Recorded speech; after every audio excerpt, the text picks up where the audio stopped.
Les assemblées annuelles organisées cette année à Abidjan ont permis de se pencher sur la façon dont l'Afrique répond au programme de financement du développement post-2015. L'occasion également d'étudier les outils que la BAD met en œuvre pour aider le continent à atteindre ses buts. Je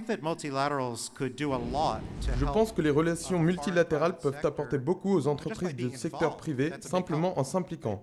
Ça, c'est une grande aide. Et ça permettrait plus de confort autour des processus de management.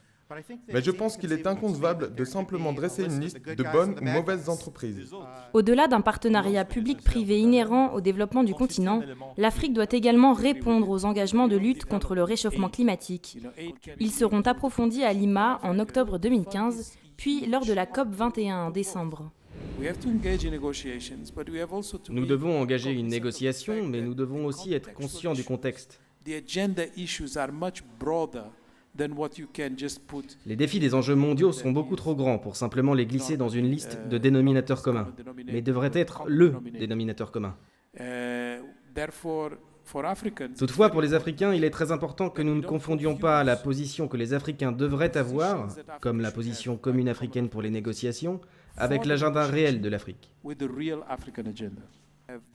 Le partenariat des entreprises privées est de plus en plus présent dans le développement de l'Afrique. Il demande un contrôle plus rigoureux dans l'établissement des marchés.